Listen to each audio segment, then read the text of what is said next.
শালা এভাবে মরে গেল কেন? আমরা কি দোষ করেছিলাম? আমাদের হাতে মরলে কি আমরা মাইন্ড করতাম নাকি? তা যা বলছিস, আমাদের হাতে মরলে আমরা একটু যত্ন সহকারে মারতাম। প্রথম ছেলেটার কথার প্রতি উত্তরে অন্য আরেকটি ছেলে বলল। ওদের কথার মাঝে বাদ সেধে অন্য আরেকজন বলল, ওই যে অ্যাক্সিডেন্টে মারা গেছে সেটা আমি জানি, তুই জানিস, কিন্তু ভাই তো আর জানে না। তাই ভাইকে বলবো আমরাই ওকে মেরে ফেলি, তাহলে ভাইয়ের সামনে নামও কামাতে পারবো, আর সাথে মজা মাস্তি করার জন্য তো টাকা আছেই। ছেলেটার কথা শুনে ওখানে উপস্থিত সবার মুখে একটা হাসি ফুটে উঠল এবং সবাই হ্যাঁ সূচক মাথা নাড়ালো। এখন চল যাওয়া যাক, এখানে থেকে আর কোনো লাভ নেই। অন্য আরেকজন বলল। অতঃপর ওরা আবার গাড়িতে উঠে গেল এবং গাড়ি ঘুরিয়ে যাত্রা শুরু করলো শহরের দিকে। অন্যদিকে এতক্ষণ ওদের কথা শুনে কারো মুখে একটা মুচকি হাসির রেখা ফুটে উঠল, আর এই হাসিটাই হয়তো ধীরে ধীরে কেড়ে নিবে ওদের সকলের প্রাণ নামক পাখিটাকে। এখন শুধু সময়ের অপেক্ষা। প্রায় 2 ঘন্টার যাত্রা পথ অতিক্রম করে ওই ছেলেগুলোর গাড়ি এসে থামলো একটা বাড়ির সামনে। বাড়ি বললে ভুল হবে, অবশ্য রাজপ্রাসাদ বললেও এর যথার্থতা বোঝানো যাবে না। ছেলেগুলো গাড়ি থেকে নেমে ভিতরে চলে গেল। ওরা ভিতরে গিয়ে দেখে ড্রয়িং রুমের সোফায় একটা লোক গান হাতে নিয়ে পায়ের উপরে পা তুলে বসে আছে। ছেলেগুলো গিয়ে লোকটার সামনে মাথা নিচু করে দাঁড়িয়ে পড়ল। লোকটা বসা থেকে উঠে ওদের দিকে কিছুটা এগিয়ে এলো এবং বলল, কি বলেছিলাম মনে আছে? আজকে যদি কোনো ভুল করিস তাহলে আর কোনোদিন ভুল করার সুযোগ আমি তোদেরকে দিব না। লোকটার কথার প্রতি উত্তরে একটা ছেলে মাথা নিচু করা অবস্থাতেই বলল, ভাই, আমরা ওকে মেরে ফেলেছি, আর আসার সময় ওকে ওর গাড়ি সমেত জ্বালিয়ে দিয়ে এসেছি। জোকার কিং নামক কাঁটাটা আর কোনোদিন তোমার পথে বাধা হয়ে দাঁড়াবে না। ছেলেটার কথা শুনে সামনে দাঁড়িয়ে থাকা লোকটা 2 কদম পিছিয়ে গিয়ে আবার সোফায় বসে পড়ল। লোকটার মুখে একটা পৈশাচিক হাসি ফুটে উঠেছে। লোকটার সেই পৈশাচিক হাসির শব্দ যেন পুরো বাড়িতে প্রতিধ্বনিত হচ্ছে। লোকটা নিজের মুখের হাসি বজায় রেখে ওর সামনে দাঁড়িয়ে থাকা ছেলেগুলোকে উদ্দেশ্য করে বলল, তোরা দাঁড়িয়ে আছিস কেন? বসে পড়, আজকে তোরা যা চাবি তাই পাবি। বল তোদের কি চাই? ছেলেগুলো মাথা নিচু করে লোকটার সামনের সোফায় বসে পড়ল। ওদের কোনো জবাব না পেয়ে লোকটা আবার বলল, কিরে, কিছু বলছিস না কেন? আসলে ভাই, আজকে রাতে যদি... ছেলেগুলোর মাঝে একজন বলে উঠল, ধন্যবাদ ভাই। এখন তোরা যেতে পারিস। আচ্ছা ভাই। ছেলেগুলো বসা থেকে দাঁড়িয়ে ধীরে ধীরে বেরিয়ে এলো বাসার বাহিরে। ছেলেগুলো বেরিয়ে যাবার সাথে সাথে লোকটার মুখে সেই পৈশাচিক হাসির রেখাটা আবার ফুটে উঠল।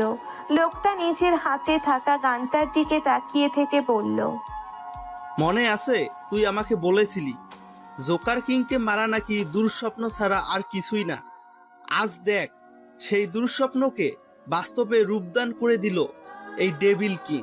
ওপস, সরি, তোর কাছে তো আমি নীল, তবে তোর জন্য আমার দোয়া রইল, পরপারে অনেক ভালো থাকিস। আজ থেকে এই নিউ ওয়ার্কে শুধু আমার রাজত্ব চলবে, এই নীলের রাজত্ব চলবে। কেউ আর আমার পথের বাধা হয়ে দাঁড়াতে পারবে না, কেউ না। নীল ওর ঘড়ির দিকে তাকিয়ে দেখে 6টা 14 বাজে। সারা রাত না ঘুমানোর কারণে রাজ্যের ঘুম এসে জড়ো হয়েছে নীলের চোখে। তাই ও বসা থেকে দাঁড়িয়ে নিজের রুমের দিকে পা বাড়ালো। চোখে ঘুম থাকার কারণে রুমে এসে বিছানায় গা এলিয়ে দেওয়ার সাথে সাথে ঘুমের দেশে পা বাড়ালো নীল।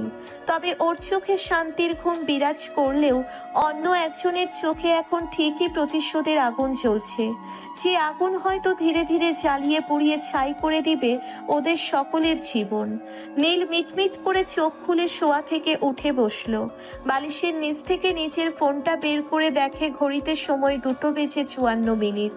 তবে সময় দেখার সাথে সাথে আরও একটা বিষয় নজরে পড়ল নীলের, আর সেটা হলো একই নাম্বার থেকে 23টা মিসড কলের নোটিফিকেশন। বেশ কিছুটা অবাক হয়েছে নীল, কারণ ওর গ্যাংয়ের কেউ ওকে একবারের বেশি কখনো কল করে না। আর যদি খুব বেশি জরুরি হয় তখন একবারের জায়গায় 2বার দেয়।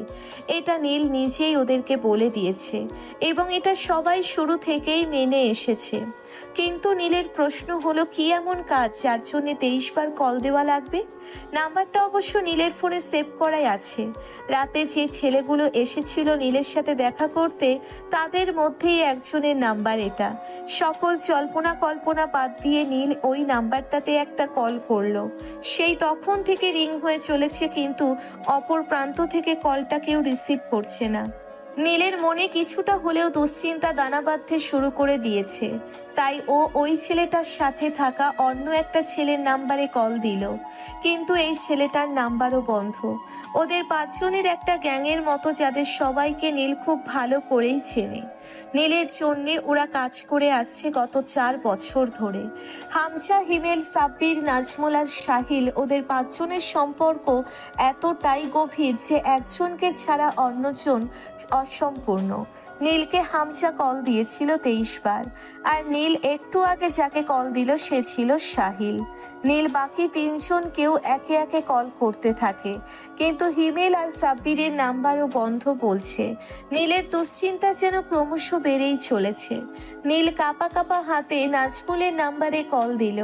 এবার আর নাম্বারটা বন্ধ বলল না। কিছুক্ষণ রিং হবার পরে অপর প্রান্ত থেকে নাজমুল কলটা রিসিভ করলো এবং ঘুম চড়ানো কণ্ঠে বলল, হ্যাঁ ভাই বলো। নাজমুলের গলার আওয়াজ শুনে নীল একটা স্বস্তির নিঃশ্বাস ত্যাগ করলো। ও বিচলিত কণ্ঠে নাজমুলকে প্রশ্ন করলো, কোথায় তুই? আমি তো বাসায় ভাই, ঘুমাচ্ছিলাম। কেন? হামজা কোথায়? হামজা তো মনে হয় ওর রুমে আছে, ঘুমাচ্ছে হয়তো। না, ও ঘুমাচ্ছে না। নীলের কথায় নাজমুল কিছুটা অবাক হয়ে বলল, মানে? হামজা আমার নাম্বারে 23 বার কল করেছে, তুই তাড়াতাড়ি গিয়ে দেখ হামজাও রুমে আছে নাকি। আমি হিমেল, সাহিল আর সাব্বিরকেও কল দিয়েছিলাম, কিন্তু ওদের নাম্বার বন্ধ বলছে। নাজমুল নীলকে বিস্ময়ের সাথে প্রশ্ন করলো, 23 বার? আমার ঘুম ভেঙেছে কিছুক্ষণ আগে। আমি ফোনটা বের করে যখন সময় দেখতেছিলাম, তখন ওর মিস কলের নোটিফিকেশন আমার চোখে পড়ে, আর তারপর ওর নাম্বারে কল দিলাম, কিন্তু রিং হয়, রিসিভ করে না। কিন্তু ভাই আমরা তো খুব বেশি প্রয়োজন ছাড়া তোমাকে একবারের বেশি কল করি না, তাহলে ও হঠাৎ 23 বার? এসব বিষয় নিয়ে পরেও ভাবা যাবে। তুই আগে ওর রুমে গিয়ে দেখ ওর কি অবস্থা, কোনো সমস্যা হলো নাকি আবার। ওকে। নাজমুল কলটা কেটে দিয়ে বিছানা থেকে নেমে ওর রুমের বাহিরে চলে এলো। ওদের 5 জনের রুম পাশাপাশি। হামচার রুমটা সবার শেষ প্রান্তে। হামচার রুমে যেতে হলে বাকি 3 জনের রুমের সামনে দিয়েই যেতে হয়। নাজমুল হামচার রুমে যাওয়ার সময় বাকি 3 জনকেও ডেকে নিল। ওরা 4 জন মজার রুমের সামনে গিয়ে দেখে হামচার রুমের দরজা খোলা। তাই আর বিলম্ব না করে ওরা ভিতরে ঢুকে পড়ল। কিন্তু ভিতরে ঢুকে ওরা দেখে হামজা রুমে নেই, তবে রুমের সব জিনিসপত্রগুলো অগোছালো, আবার কিছু কিছু জিনিস নিচে পড়ে আছে। নাজমুল রুমের জিনিসপত্র হেঁটে হেঁটে পর্যবেক্ষণ করছিল, হঠাৎ ওর ফোনটা হালকা কেঁপে উঠল। ওর ফোনটা অন করে দেখে একটা অপরিচিত নাম্বার থেকে মেসেজ এসেছে। ও মেসেজটা ওপেন করে পড়তে আরম্ভ করলো। মেসেজটা পড়ার সাথে সাথে নাজমুল দৌড়ে হামচার রুম থেকে বেরিয়ে গেল। ওর কাজে কিছুটা অবাক হয় হিমেল। সাহিল আর সাব্বিরও ওর পিছু পিছু দৌড়তে থাকে এবং পেছন থেকে ওকে থামতে বলে, কিন্তু ওদের কারো কোনো কথাই যেন নাজমুলের কান পর্যন্ত পৌঁছচ্ছে না। নাজমুল ওদের বাসার গার্ডেনে এসে থেমে গেল। ওদের গার্ডেনে একটা টি টেবিল রাখা আছে, যেখানে বসে ওরা 5 জন প্রতিদিন আড্ডা দেয় আর কফি খায়। নাজমুল গুটি গুটি পায়ে সেদিকে এগিয়ে চলেছে। কিছুটা পথ হাঁটার পরে নাজমুলের চোখে পড়ল সেই টি টেবিলটা, আর টি টেবিলের পাশেই পড়ে আছে একজনের লাশ। নাজমুল দৌড়ে চলে গেল সেখানে। লাশটা হামজার। নাজমুল যখন হামজার লাশের পাশে হাঁটু গেড়ে বসতে যাবে ঠিক তখনই ওর চোখ আটকে গেল লাশের পাশে থাকা একটা মাস্কের উপরে। নাজমুল দু কদম পিছিয়ে গেল হামজার লাশটা থেকে। এতক্ষণে সাহিল, হিমেল আর সাব্বিরও সেখানে পৌঁছে গেছে। দৌড়ে আসার কারণে ওরা তিনজনই বেশ হাঁপিয়ে উঠেছে। নাজমুলের কাছে এসে সাব্বির হাঁপাতে হাঁপাতে প্রশ্ন করলো, কিরে কি হলো, এভাবে দৌড়ালি কেন? নাজমুল কোনো কথা না বলে সেই একইভাবে ঠায় দাঁড়িয়ে আছে। ঘটনার আকস্মিকতায় যেন ও বাকরুদ্ধ হয়ে গেছে। চাইলেও কথা বের করতে পারছে না ও নিজের গলা থেকে। সাহিল নাজমুলকে মৃদু ধাক্কা দিয়ে আবার প্রশ্ন করলো, কি রে, কি হলো? কথা বলছিস না কেন? আর তখন ফোনে কি দেখলি যে এভাবে দৌড়ে চলে এলি এখানে? নাজমুল কোনো কথা না বলে হাত দিয়ে হামজার লাশের দিকে ইশারা করলো। ওরা তিনজন নাজমুলকে জেরা করার কাজে এতক্ষণ এতটাই ব্যস্ত ছিল যে আশেপাশে কি চলছে তার কোনো খেয়ালই ওদের ছিল না। কিন্তু হামজার লাশ দেখে ওরা যতটা না অবাক হয়েছে তার থেকে বেশি অবাক হয়েছে হামজার লাশের পাশের মাস্কটিকে দেখে। এমনটা কখনো হতে পারে তা হয়তো ওরা কল্পনাও করতে পারেনি। কি ঘটতে চলেছে ওদের জীবনে? খুব ভালো কিছু নাকি খুব খারাপ কিছু? নাকি মৃত্যু এসে ওদেরকেও আলিঙ্গন করে নেবে ঠিক যেভাবে হামজাকে করেছে? সাহিল গুটি গুটি পায়ে এগিয়ে গেল হামজার লাশের দিকে।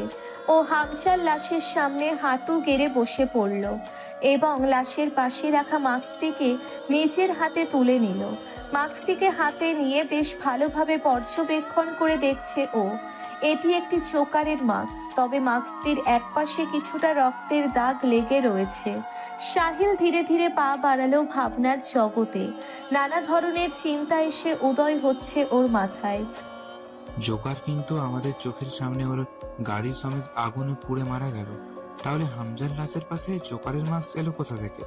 এই শহরে জোকার কিং ছাড়া তো আর এমন কেউ ছিল না যে কাউকে মারার পরে লাশের পাশে নিজের চিহ্ন রেখে যেত। এই কাজটা করতো একমাত্র জোকার কিং। তাহলে কি ও বেঁচে আছে? না, এটা কিছুতেই সম্ভব না। গাড়িটাতে যেভাবে আগুন জ্বলছিল তাতে ওর বাঁচার কোনো চান্স নেই। তাহলে কি কেউ জোকার কিং এর নাম আর ওর মারার টেকনিক ব্যবহার করে আমাদেরকে বিভ্রান্তিতে ফেলছে, নাকি পিছনের কোনো কাজের জন্য আমাদের উপর থেকে প্রতিশোধ নিচ্ছে?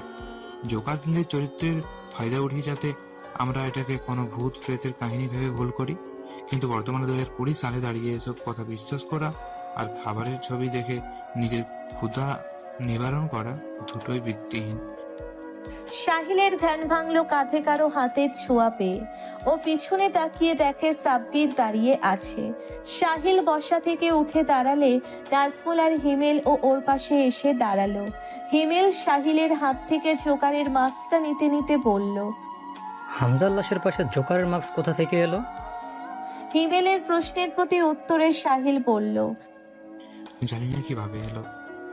সাহিলের কথা শেষ হবার সাথে সাথে নাজমুল বলে উঠল, কাউকে মারার পরে এভাবে লাশের পাশে নিজের চিহ্ন তো একমাত্র জোকার কিং রেখে যেত, তাই না?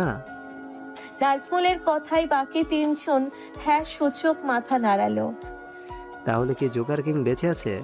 কিন্তু সেদিন যেভাবে গাড়িতে আগুন জ্বালিয়েছিল তাতে কোনো সাধারণ মানুষের পক্ষে সেখান থেকে বেঁচে ফেরা তো কোনোভাবেই সম্ভব না। তাহলে কে করলো এই কাজটা? সাহিল বাকি তিনজনের থেকে দু কদম সামনে এগিয়ে গিয়ে নরম স্বরে বলল, জানি না কে বা কারা করেছে এই কাজ, তবে এতটুকু জানি যে আমরা এমন কোনো একটা চক্রে জড়িয়ে গেছি যেটা থেকে এত সহজে বের হতে পারবো না। সাহিলের কথা শেষ হবার সাথে সাথে নাজমুলের ফোনটা বেজে উঠল। নাজমুল ফোনটাকে পকেট থেকে বের করে দেখে নীল কল করেছে। ও কলটা রিসিভ করে ফোনটাকে নিজের কানে ধরলো। হ্যাঁ ভাই বলো। কি হলো? তুই আমাকে কিছু জানালি না কেন? আমার হামজা কোথায়? আসলে ভাই ওর এক চাচা থাকে বাংলাদেশে, আর সে হঠাৎ করে অসুস্থ হয়ে পড়ে, যার কারণে হামজার কিছু টাকা দরকার ছিল, তাই ও তোমাকে এতবার ফোন দিয়েছিল। ও আচ্ছা, আমি ঘুমিয়েছিলাম তাই ওর কল রিসিভ করতে পারিনি। এখন কল দিতে বল ওকে, যত টাকা লাগে আমি পাঠিয়ে দিচ্ছি। ভাই টাকার ব্যবস্থা হয়ে গেছে, সমস্যা নেই। ও কিন্তু কে দিল? হামজা তোমাকে ফোনে না পেয়ে সাহিলের অ্যাকাউন্ট থেকে টাকা বের করে নিয়েছে। হামজা কি নিউ ইয়র্কে আছে এখনো? না ভাই, ও সকালেই চলে গেছে। গতকাল রাতে তো কারোরই ঠিকমতো ঘুম হয়নি, তাই আমাদেরকে আর ঘুম থেকে ডাকেনি ও। একটা চিঠি লিখে গেছে, বলেছে বাংলাদেশে ল্যান্ড করে কল দিবে। আচ্ছা ঠিক আছে, এখন রাখি তাহলে। আচ্ছা ভাই।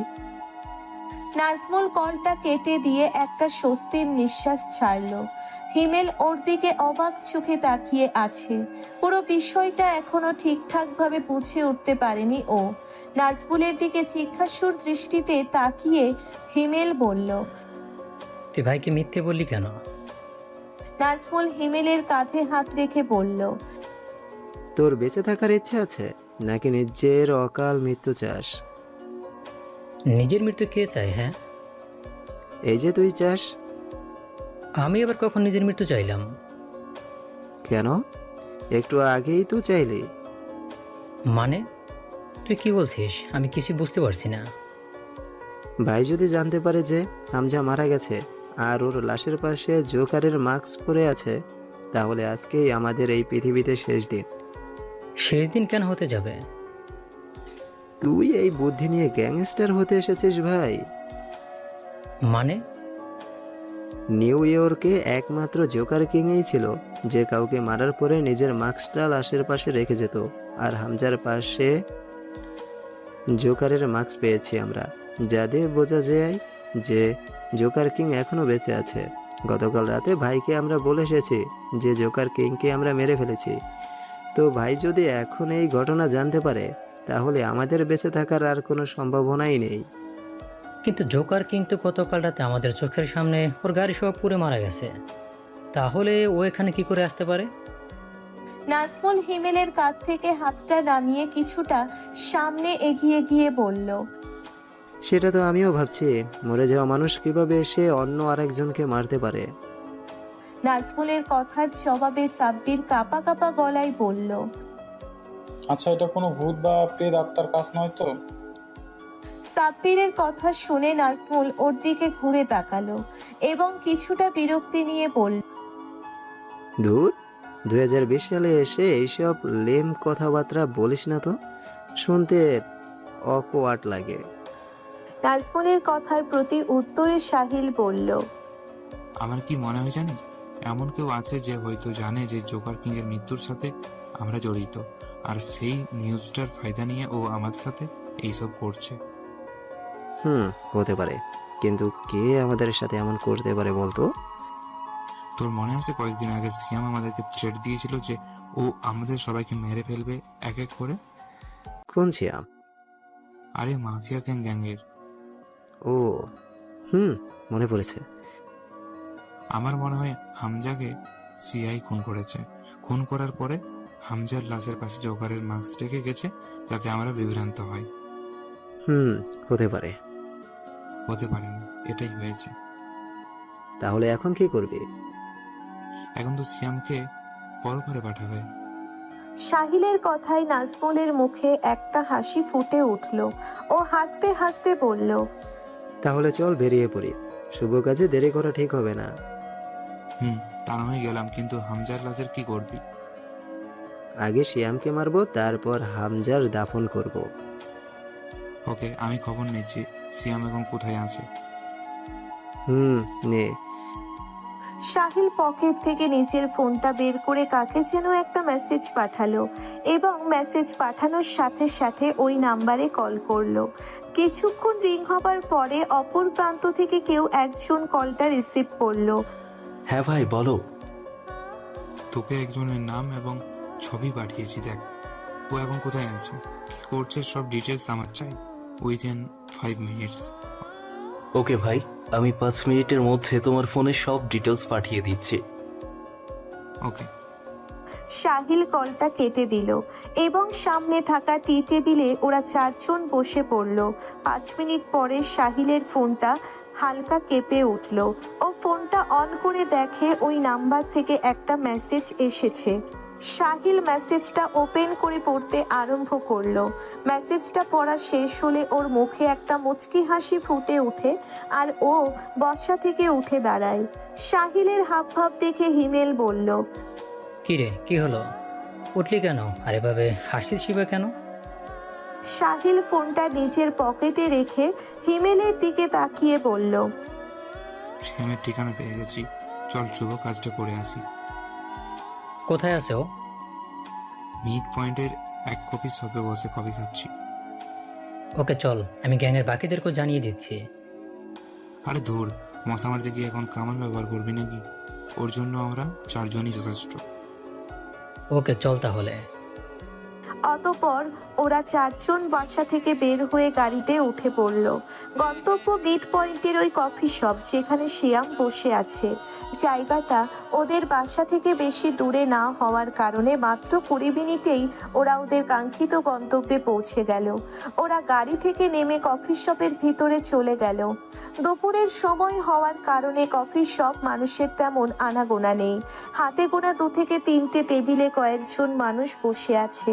হিমেল কোমর থেকে নিজের গানটা বের করে সেখানে উপস্থিত সবাইকে হাত দিয়ে ইশারা করে বেরিয়ে যেতে বলল। হিমেলের ইশারা পেয়ে সবাই সেখান থেকে বেরিয়ে গেল। শিয়াম নিজের কানে হেডফোন গুঁজে গেম খেলছে কোনার একটা টেবিলে বসে। গেমের মাঝে ও এতটাই ডুবে গেছে যে পারিপার্শ্বিক অবস্থার কোনো খেয়াল ওর নেই। হঠাৎ শিয়ামের চোখ আটকে গেল টেবিলের মাঝে রাখা গানটার উপরে। মোবাইল থেকে নিজের চোখটা সরিয়ে সামনে তাকিয়ে দেখে নাজমুল, হিমেল, সাহিল আর সাব্বির বসে আছে। শিয়াম ফোনটা টেবিলের উপরে রেখে ওদের দিকে তাকিয়ে হাসতে হাসতে বলল, কিরে তোরা হঠাৎ কি মনে করে? শিয়ামের কথার প্রতি উত্তরে নাজমুল বলল, তোকে একটা উপহার দিতে এলাম। আচ্ছা তাই নাকি? তা কি উপহার জানতে পারি? কেন? টেবিলের উপর রাখা আছে, দেখতে পাচ্ছিস না? টেবিলের উপর তো গান রাখা। এটাই তো তোর উপহার। মানে? শিয়ামের কথা শেষ হওয়ার সাথে সাথে নাজমুল টেবিল থেকে গানটা উঠিয়ে শিয়ামের কপালের ঠিক মাঝ বরাবর একটা গুলি করলে ওর নিথর দেহটা ধীরে ধীরে টেবিলের উপরে লুটিয়ে পড়ল। নাজমুল বসা থেকে দাঁড়িয়ে হাসতে হাসতে বলল, বোকা ছেলে, উপহার দেব সেটারও মানে খুঁজতে চাস? চল যাও যাক। নাজমুলের কথায় সবাই হ্যাঁ সূচক মাথা নাড়িয়ে বসা থেকে উঠে দাঁড়ালো। ওরা গুটি গুটি পায়ে হেঁটে কফি শপের বাহিরে চলে এলো। অন্যদিকে নাজমুল, হিমেল, সাহিল আর সাব্বিরের কর্মকাণ্ড দেখে একজনের মুখে একটা মুচকি হাসির রেখা ফুটে উঠল। আর এই হাসিটাই হয়তো ওদের কাল হয়ে দাঁড়াবে। এখন শুধু সময়ের অপেক্ষা। নাজমুল, হিমেল, সাহিল আর সাব্বিরের গাড়ি এসে থামলো ওদের বাসার সামনে। ওরা 4 জন গাড়ি থেকে নেমে গেলে ড্রাইভার গাড়ি নিয়ে পার্কিং এরিয়ায় চলে গেল পার্ক করার জন্য।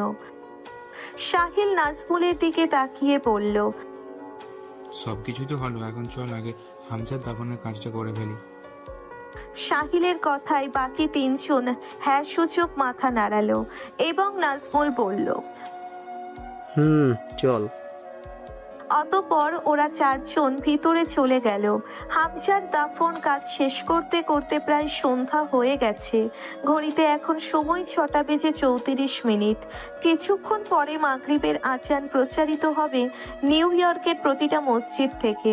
আজানের শব্দে মুখরিত হয়ে উঠবে পুরো নিউ ইয়র্ক শহরটা। অন্যদিকে আবির আর তাফসির হন্যে হয়ে খুঁজে চলেছে রাশমিককে।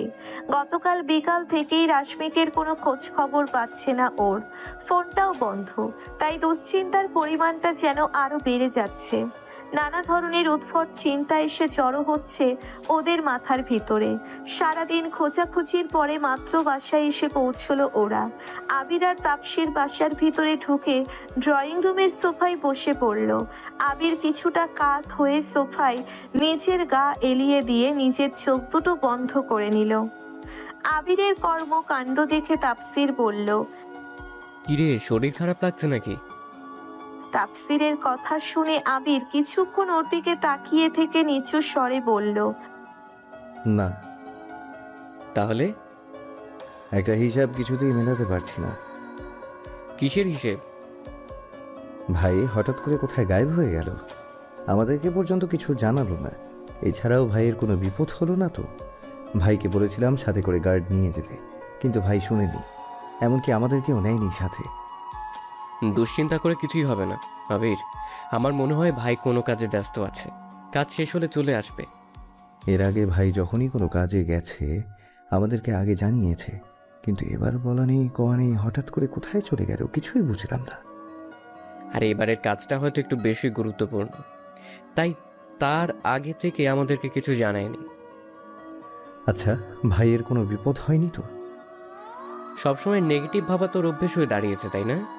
পজিটিভ কিছু আজকাল তার মাথায় আসে না নাকি? সত্যি বলতে এই সিচুয়েশনে আমার মাথায় পজিটিভ কিছু আসছে না। পজিটিভ সব কিছু যেন কোথাও একটা বিলীন হয়ে গেছে।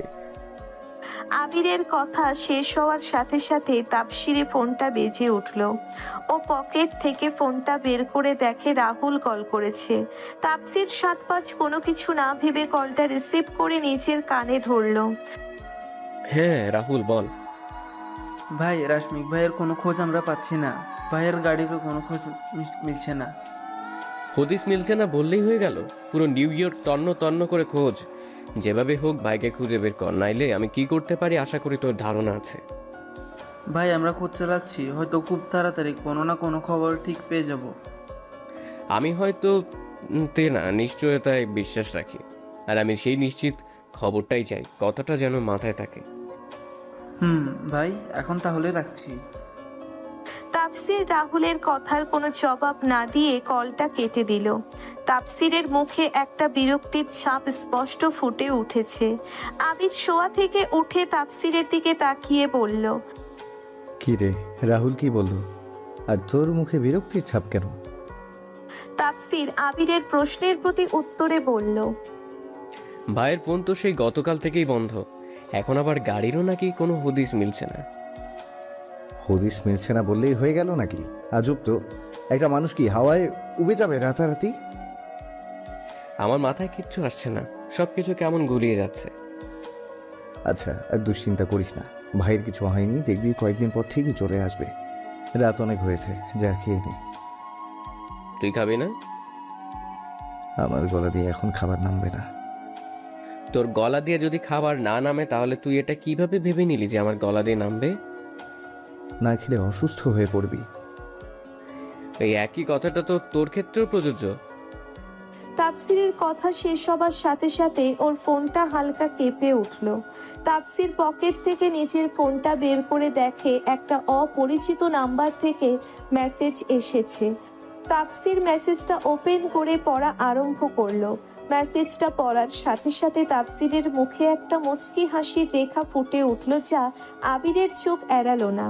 আবির কিছুটা কৌতূহলী হয়ে তাপসিরকে প্রশ্ন করলো, কি হলো, হঠাৎ হাসছিস কেন?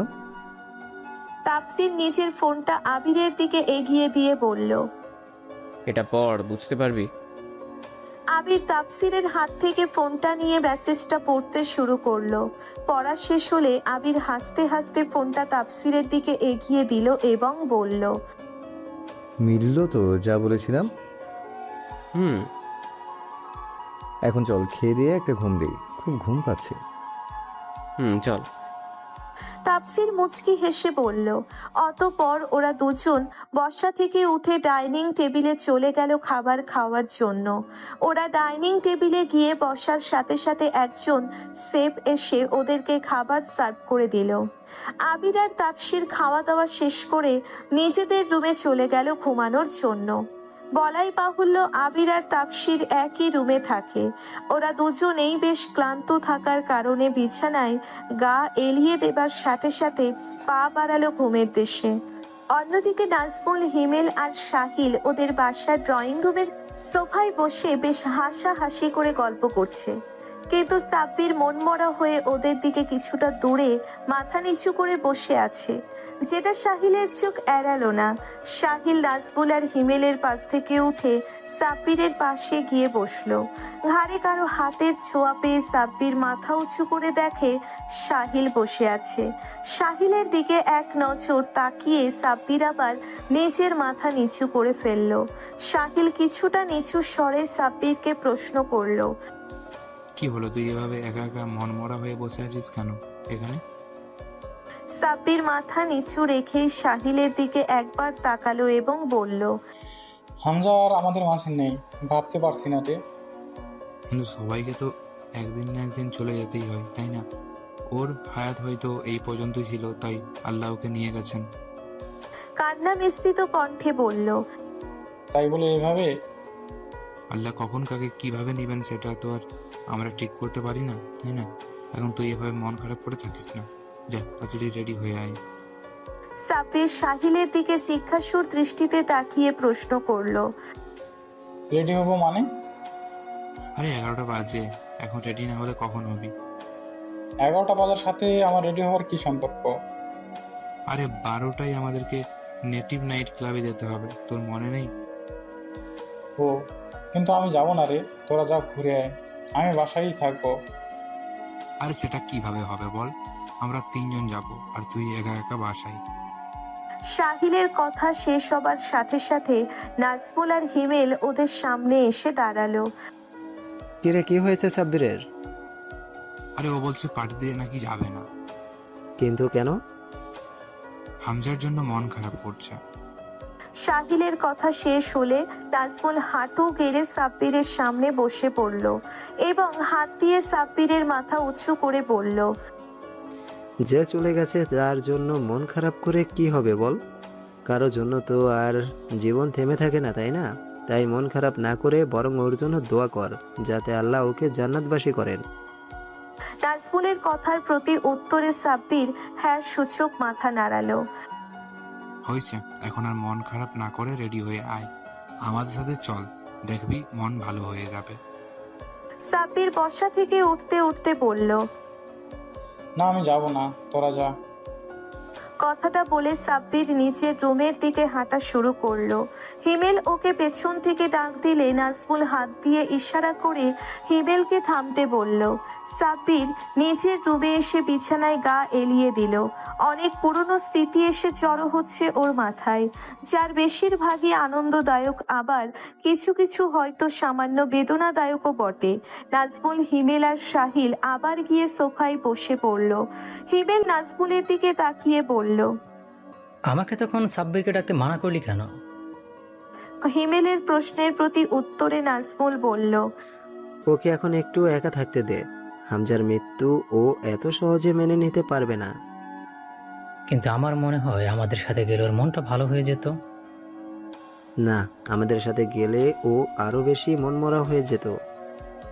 কেন? অনেক সময় সবার মাঝে থেকে যে সমস্যার সমাধান পাওয়া যায় না, একা একা থেকে সেই সমস্যার সমাধান খুব সহজেই পাওয়া যায়।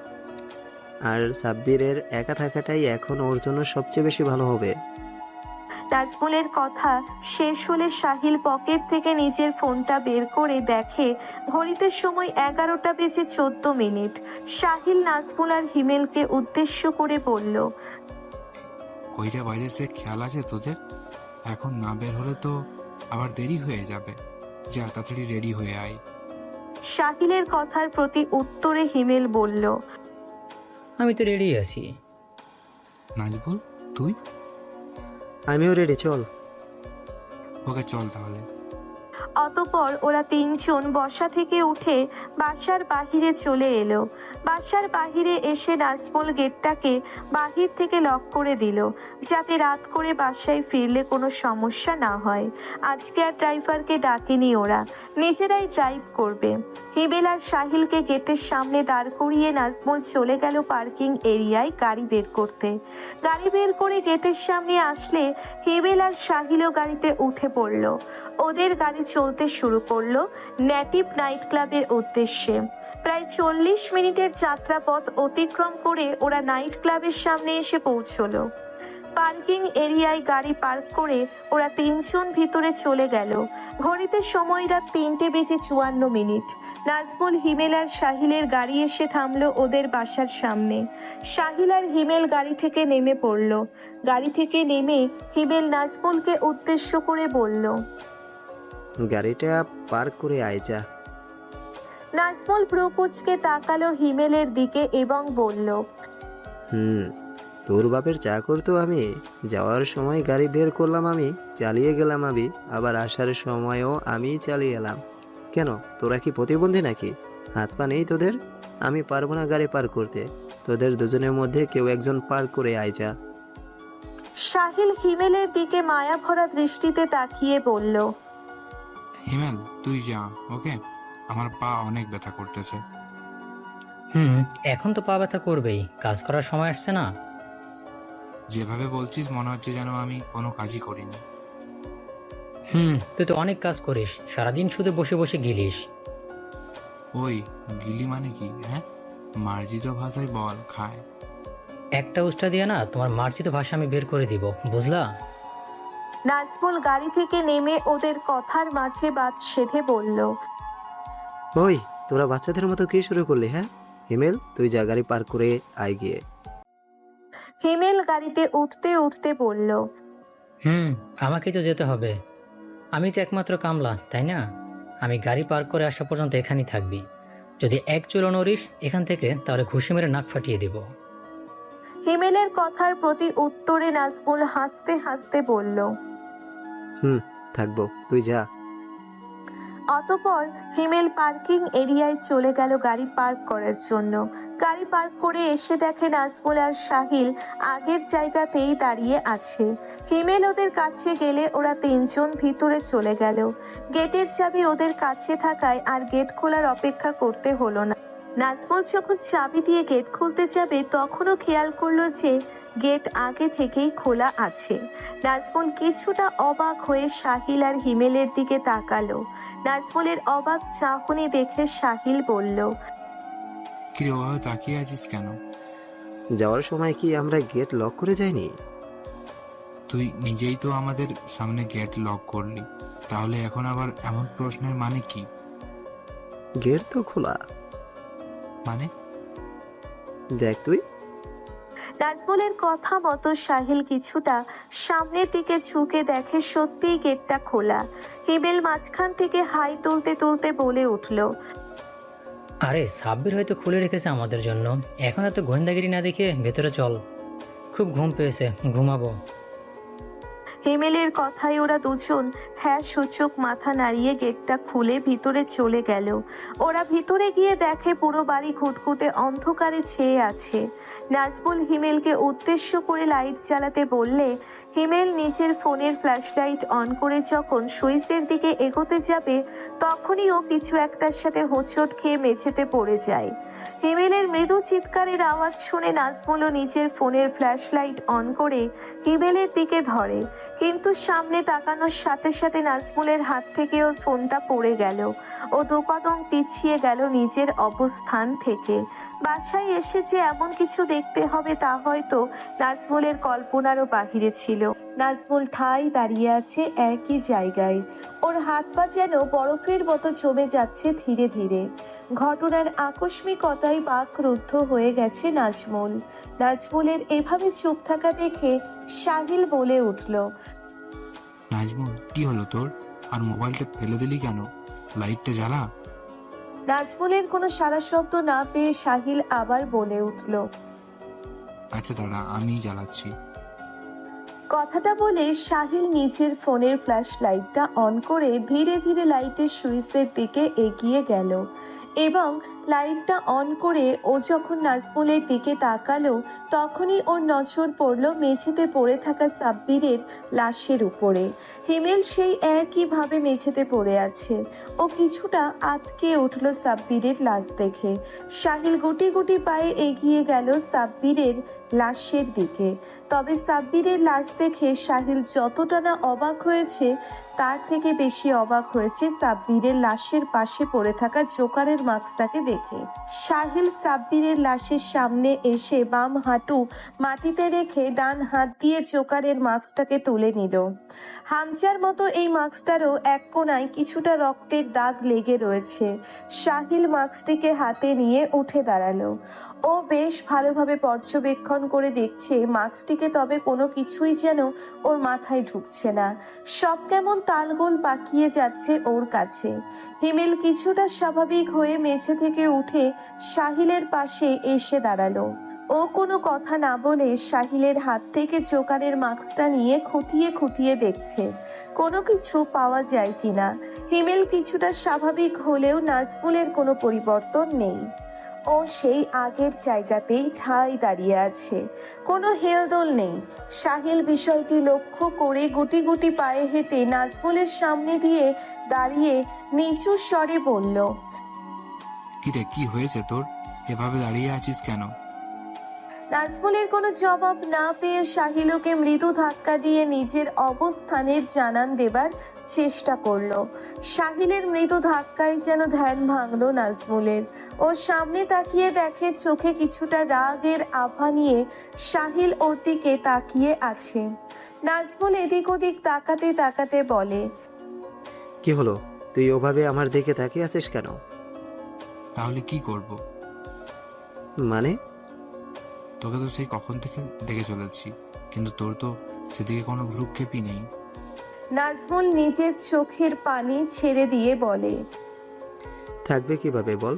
বাসায় এসে যে এভাবে সাব্বিরের লাশ দেখতে হবে তা কখনো কল্পনাও করিনি। আমি কি বলেছিলাম বল? জানি না রে, আমার মাথায় কিছু আসছে না। হামজাকে যদি সিয়াম মেরে থাকে তাহলে তো গতকাল আমরা সিয়ামকে মেরে ফেললাম, তাহলে আজকে সাব্বিরকে কে মারলো? তার মানে হামজা এবং সাব্বিরকে একজনেই মেরেছে, আর সেটা সিয়াম না অন্য কেউ।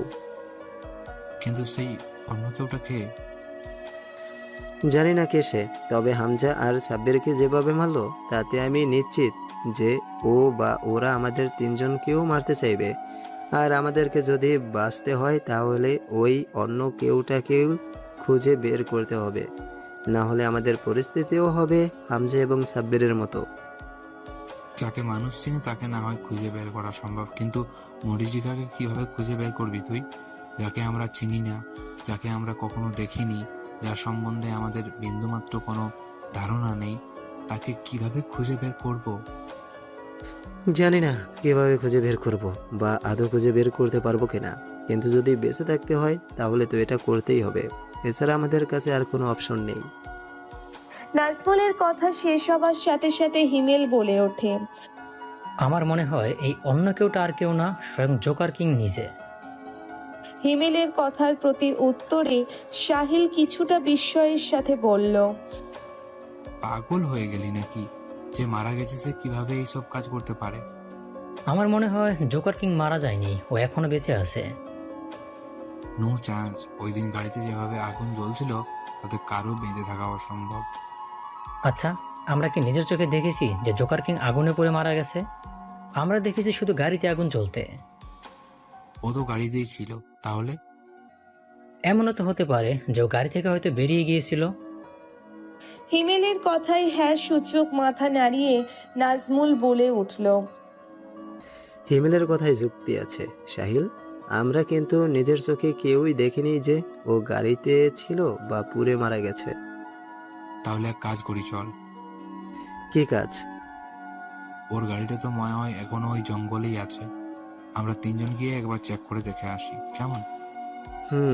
ভালো বলেছিস, এটা করা যায়। আর এটা করাই মনে হয় সবচেয়ে বেশি ভালো হবে। তাহলে চল, দেরি না করে এক্ষুনি বেরিয়ে পড়ি। চল। অতঃপর সাহিল, নাজমুল আর হিমেল গাড়ি নিয়ে বেরিয়ে পড়ল। উদ্দেশ্য ব্রুকলিন ব্রিজের পরে যে জঙ্গলে জোকার কিং এর গাড়ি পড়ে গিয়েছিল সেইখানটা। সূর্যি মামাও কেবল উকি দেওয়া শুরু করেছে পূব আকাশে। প্রায় 2 ঘন্টার যাত্রাপথ অতিক্রম করে ওরা ব্রুকলিন ব্রিজে এসে পৌঁছলো। ব্রুকলিন ব্রিজটা পেরোলেই আর মাত্র 10 মিনিটের মতন সময় লাগবে ওই জায়গায় পৌঁছতে। ওরা ওদের গন্তব্যে পৌঁছে গেছে। সাহিল, নাজমুল আর হিমেল গাড়ি থেকে নেমে চারিপাশটাই একবার ভালো করে নিজেদের চোখ বুলিয়ে নিল। সাহিল ধীরে ধীরে এগিয়ে গেল সেই পুড়ে যাওয়া গাড়িটার দিকে। সাহিলের পিছন পিছন নাজমুল আর হিমেলও যাচ্ছে। গাড়িটার কাছে গিয়ে ওরা গাড়িটাকে চারপাশ থেকে ঘুরে ঘুরে বেশ ভালোভাবে পর্যবেক্ষণ করলো কিছুক্ষণ। হঠাৎ হিমেল বলে উঠল, আচ্ছা, আগুনে পড়লে কি শরীরের সাথে সাথে মানুষের হাড়ও পুড়ে যায়? হিমেলের প্রশ্নে সাহিল এবং নাজমুল দুজনেই ভ্যাবা চ্যাকা খেয়ে গেল। নাজমুল মাথা চুলকাতে চুলকাতে বলল, আমার মনে হয় যায় না। সাহিল, তোর কি মনে হয় রে? সাহিল কিছুটা রাগান্বিত স্বরে বলল, যেভাবে জিজ্ঞেস করছিস তাতে মনে হচ্ছে আমি একজন সায়েন্টিস্ট। তোদের মতো আমিও তো ওই হাই হ্যালো টুকুই বলতে পারি। আর এখন নির্ভয়ের থেকে শুনে শুনে যতটুকু শিখলাম আর কি, এর বেশি তো আমিও জানি না। আচ্ছা, জোকার কিং যদি গাড়ির সাথে পুড়ে মারা যায় তাহলে ওর কোনো না কোনো চিহ্ন তো অবশ্যই পাওয়া যাবে, তাই না? নাজমুল গাড়ির ভিতরে ওকে দিতে দিতে বলল, থাকার তো কথা, ভালো করে দেখ, হয়তো কিছু পাওয়া যাবে। ওকে। অতঃপর ওরা তিনজন মিলে বেশ খুঁটিয়ে খুঁটিয়ে গাড়ির এক একটা জায়গা বেশ ভালোভাবে পর্যবেক্ষণ করতে আরম্ভ করলো, কিন্তু কোথাও কিচ্ছু পাচ্ছে না। নাজমুল হতাশ হয়ে গাড়ি থেকে কিছুটা দূরে এসে দাঁড়ালো। নতুন অনেক প্রশ্নের উদয় হচ্ছে ওর মনের ভিতরে, যেগুলোর উত্তর হয়তো ওর কাছে নেই। আচ্ছা, জোকার কিং কি আদৌ মারা গেছিল সেদিন, নাকি এখনো বেঁচে আছে? আর যদি মারা যায়ও তাহলে এখানে কোনো প্রকার চিহ্ন নেই কেন? সবকিছু তো আর হাওয়ায় মিলিয়ে যেতে পারে না? কি রে, একা একা দাঁড়িয়ে কি এত ভাবছিস? হঠাৎ পাশ থেকে কারো গলার আওয়াজ পেয়ে ও পাশে তাকিয়ে দেখে একটা লোক দাঁড়িয়ে আছে, আর লোকটার মুখে জোকারের মাস্ক লাগানো। লোকটাকে দেখে নাজমুল নিজের অবস্থান থেকে দুকদম পিছিয়ে গেল। নাজমুলের কপাল থেকে ঘাম চুইয়ে চুইয়ে ওর গাল বেয়ে পড়ছে। এখানে এসে যে মৃত্যুকে এভাবে নিজ থেকে আলিঙ্গন করে নিতে হবে সেটা হয়তো ওর ধারণারও বাহিরে ছিল। লোকটা এক পা করে নাজমুলের দিকে এগোচ্ছে। লোকটা যত এগোচ্ছে ওর দিকে নাজমুলের আতঙ্কের পরিমাণটাও যেন ততই বেড়ে চলেছে। নিজের জায়গা থেকে সরার মতো শক্তিটুকুও যেন ওর মাঝে অবশিষ্ট নেই। লোকটা নাজমুলের সামনে এসে দাঁড়ালো এবং বলল, কি হলো? গসজ প্রশ্ন করেছিলাম তোকে, উত্তর দিলে না যে? নাকি ভেবে পাচ্ছিস না যে কি উত্তর দিবি? আমি সাহায্য করব? নাজমুল কাঁপা কাঁপা গলায় বলল, তুমি এখনো বেঁচে আছো ভাই? তোদের কি মনে হয় তোরা এতটাই বড় হয়ে গিয়েছিস যে জোকার কিংকে মেরে দিবি, তাও এত সহজে? কিন্তু সেদিন তো গাড়িতে আগুন লেগেছিল, আর তুমিও সেই আগুনে পুড়ে মারা গিয়েছিলে। সেদিন তোরা ঠিক ততটুকুই দেখেছিস যতটুকু আমি তোদেরকে দেখিয়েছি। মানে? মানে সেদিন আমি গাড়িতে ছিলাম না। এটা কিভাবে সম্ভব? জোকার কিং এর জন্য কোনো কিছুই অসম্ভব না। কিন্তু এটা তুমি কিভাবে করলে? জোকার কিং নিজের কাজের ব্যাখ্যা কখনো কাউকে দেয় না। আমি জানি তুমি নিজের কাজের ব্যাখ্যা কাউকে দাও না, এবং এটাও জানি যে আজকে আমার মৃত্যু অবধারিত। তাই মরার আগে এটা জেনে যেতে চাই সেদিন কি হয়েছিল। নিজের শেষ ইচ্ছা যখন পোষণ করেছিস তাহলে সেটা তো পূরণ করতেই হয়। সেদিন আমি গাড়ি নিয়ে যখন জঙ্গলে ঢুকেছিলাম তখন তোরা আমার থেকে অনেকটা দূরে ছিলি, আর সেই সুযোগটাকেই আমি কাজে লাগিয়েছি। গাড়িটা একটা গাছের সাথে ধাক্কা খাওয়া অবস্থায় রেখে সেটাতে আগুন লাগিয়ে দেই, যাতে তোরা ভাবিস যে আমি মারা গিয়েছি, আর তোরা ঠিক সেটাই ভাবলি। হামজা আর সাব্বিরকেও তুমি মেরেছো, তাই না? Any doubt? নাজমুলকে আর কিছু বলার সুযোগ না দিয়ে লোকটা নিজের কোমর থেকে .22 ক্যালিফারের একটা গান বের করলো এবং নাজমুলের কপালের ঠিক মাঝ বরাবর একটা গুলি করলো। নাজমুলের নিথর দেহটা ধীরে ধীরে মাটিতে লুটিয়ে পড়লো। গানে সাইলেন্সার লাগানো ছিল বলে গুলি করার কোনো আওয়াজ হলো না। অপরদিকে সাহিল আর হিমেল এখনো গাড়িতে জোকার কিংয়ের কোনো চিহ্ন পাওয়া যায় কিনা সেটা খুঁজতে ব্যস্ত। খোঁজাখুঁজির এক পর্যায়ে হিমেল সাহিলকে উদ্দেশ্য করে বলে উঠল, সাহিল, নাজমুল কোথায়? ওকে তো কোথাও দেখতে পাচ্ছি না। এতক্ষণে সাহিলের টনক নড়ল। ও আশেপাশে একবার চোখ বুলিয়ে নিয়ে আবার হিমেলের দিকে তাকিয়ে বলল, সেটাই তো, নাজমুল কোথায় গেল আর কখনই বা গেল? তুই তো গাড়ির মধ্যে ডুবেছিলি, দেখবি কিভাবে? এমনভাবে বলছিস যেন আমি একাই ডুবেছিলাম। তোরও তো পারিপার্শ্বিক অবস্থার কোনো খেয়াল ছিল না। বাদ দে এখন এই কথা। কেন কেন এখন বাদ দিব কেন? নিজের সাথে আঘাত লাগছে, তাই না? তুই এত বেশি বুঝোস কেন? হ্যাঁ, বেশি বুঝিনি, সত্যি কথা বলছি শুধু। রাগ তোর সত্যি কথা, আগে নাজমুলকে খুঁজে চল। হুম, আচ্ছা দুজন একই দিকে যাওয়ার দরকার নেই, তুই বরং ওই দিকটাই যা আর আমি এই দিকটাই যাচ্ছি। আচ্ছা ঠিক আছে। অতপর সাহিল আর হিমেল দুইজন দুই দিকে চলে গেল নাজমুলকে খোঁজার উদ্দেশ্যে। কিছুক্ষণ পর হিমেল আবার গাড়ির কাছে ফিরে এলো, হতাশ হয়ে, কারণ ও নাজমুলকে খুঁজে পায়নি। আর পাবেই বা কি করে, নাজমুল তো আর বেঁচে নেই। তবে হিমেলের হতাশার পরিমাণ আরো কিছুটা বেড়ে গেল যখন গাড়ির কাছে এসেও ও সাহিলকে কোথাও দেখতে পেল না। হিমেল 7-5 কিছু না ভেবে সাহিলকে যেদিকে পাঠিয়েছিল নাজমুলকে খোঁজার জন্য সেদিকে এগোতে লাগলো ধীরে ধীরে। কিছু দূর যাবার পরেই হিমেল থমকে গেল, কারণ সামনে সাহিল আর নাজমুলের লাশ পড়ে আছে একই জায়গায়। রক্তে তলিয়ে গেছে ওদের আশেপাশের জায়গাটা। হিমেল দৌড়ে চলে গেল ওদের কাছে। নাজমুল আর সাহিলের লাশের পাশে বসে পড়ল হিমেল। হাত দিয়ে জোরে জোরে ধাক্কা দিচ্ছে ওদের শরীরে, সেই সাথে চোখ দিয়ে পানি পড়ে চলেছে অঝোর ধারার মতো। একদিকে যেমন নিজের বন্ধুদের মৃত্যুর কষ্ট, ঠিক তেমনি অন্যদিকে ওর মনে উদয় হচ্ছে নানা ধরনের প্রশ্নের যেগুলোর উত্তর হয়তো ওর কাছে নেই। হঠাৎ হিমেলের ধ্যান ভাঙল কারো গলার আওয়াজ শুনে। থাক, আর কান্না করিস না, তোকেও ওদের কাছে পাঠিয়ে দেব। ওখানে 5 জন একসাথে থাকিস, কেমন? হিমেল পিছনে তাকিয়ে দেখে জোকারের মাস্ক পরা সেই লোকটা একটা গাছের সাথে হেলান দিয়ে দাঁড়িয়ে আছে, আর তার হাতে থাকা পিস্তলটা নিয়ে নাড়াচাড়া করছে। হিমেলের পুরো বিষয়টা বুঝতে তেমন একটা অসুবিধে হলো না যে সাহিল আর নাজমুলকে কে মেরেছে। এটা ছাড়াও হিমেলের মনে আরও একটা প্রশ্নের উদয় হলো। ও সেই লোকটার দিকে অশ্রুসিক্ত নয়নে তাকিয়ে বলল, ভাই তুমি বেঁচে আছো? হিমেলের দিকে এগোতে এগোতে উত্তর দিল, কেন, কোনো সন্দেহ আছে নাকি? কিন্তু কিভাবে? ওরা দুজনও একই প্রশ্ন করেছিল। এক কথা কতবার বলতে ভালো লাগে বল? তুই বরং একটা কাজ কর, আমি তোকে ওদের কাছে পাঠিয়ে দিচ্ছি, ওখানে গিয়ে জেনে নিস। হিমেলকে কোনো কিছু বলার সুযোগ না দিয়ে লোকটার হাতে থাকা গানটা ওর দিকে তাক করলো এবং সাথে সাথে একটা গুলি করে দিল হিমেলের কপালের ঠিক মাঝ বরাবর। হিমেলের লাশটাও নাজমুল আর সাহিলের লাশের পাশে লুটিয়ে পড়ল।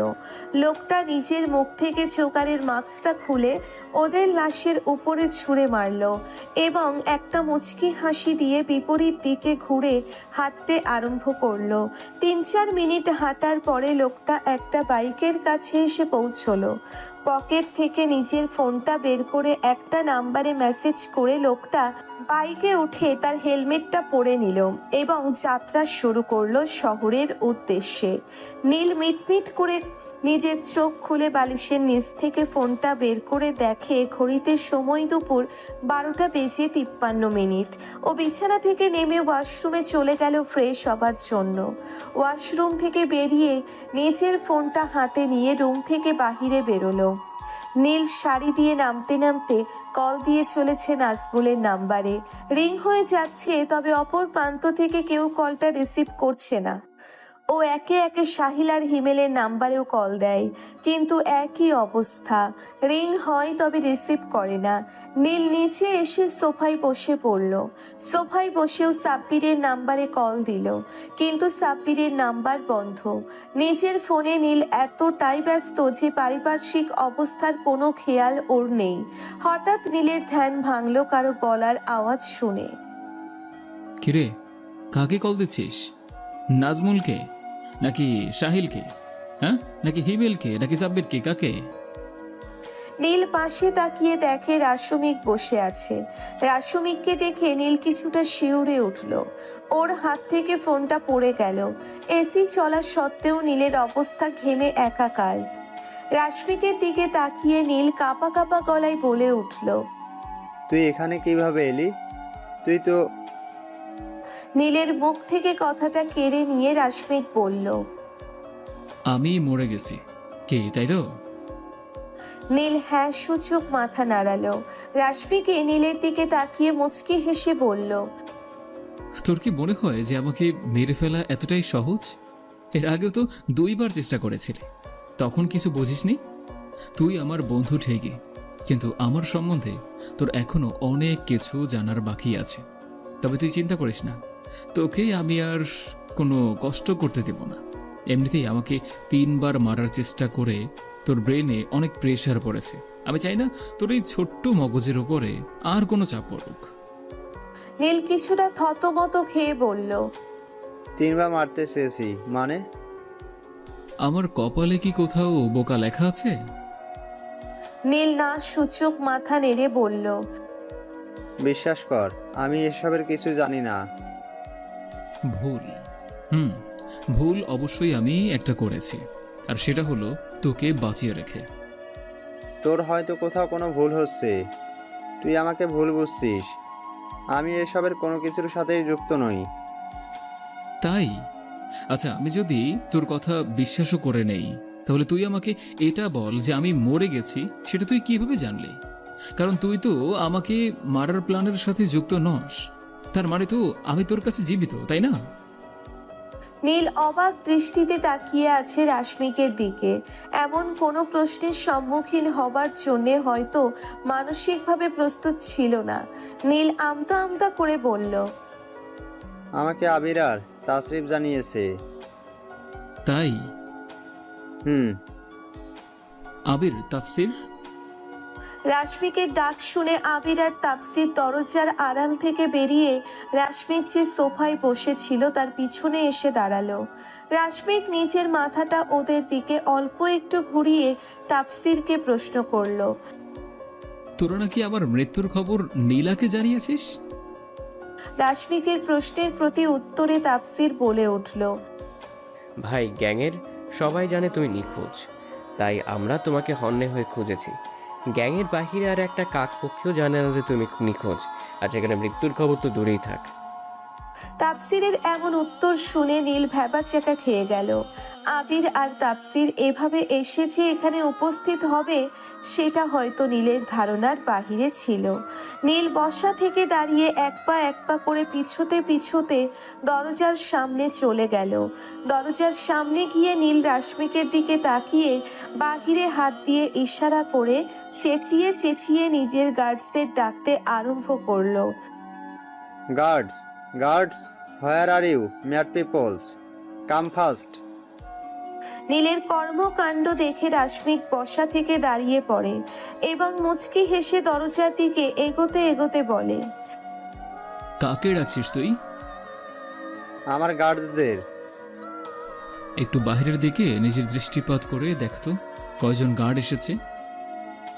রাশমিকের কথা মতো মুখে একটা হাসি নিয়ে নীল পিছনে তাকিয়ে দেখে ওর সকল গার্ডসদের এক একজনের লাশ এক এক জায়গায় পড়ে আছে। নীলের মুখের সেই হাসিটা তৎক্ষণাৎ হাওয়ায় মিলিয়ে গেল।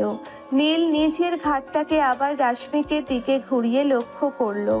রাশমিক মুখে একটা মুচকি হাসি দিয়ে হাতে থাকা গানটাকে নেড়েচেড়ে দেখছে। নীলের বুঝতে কোনো অসুবিধে হলো না যে ওর শেষ সময় ঘনিয়ে এসেছে। নীল কিছুটা তুতলিয়ে রাশমিককে বলল, আমাকে এবারের মতো মাফ করে দে প্লিজ, আমি আর এমন ভুল কখনো করব না। মাফ করার কথা বলছিস? মাফ তো তোকে আমি 2বার করেছি, আর কতবার চাস? আমাকে লাস্ট একটা সুযোগ দে প্লিজ। সুযোগ তো 2বার দিলাম, কিন্তু আফসোস তুই সেই সুযোগের সদ্ব্যবহার করতে পারলি না। কিন্তু নাজমুল তো আমাকে বলেছিল তুই গাড়ি সহ পুড়ে মারা গেছিস, তাহলে বেঁচে আছিস কিভাবে এখনো? আমি এতক্ষণ ভাবছিলাম যে তুই এখনো এই প্রশ্নটা করলি না কেন। যাক, অবশেষে তাহলে করেই ফেললে।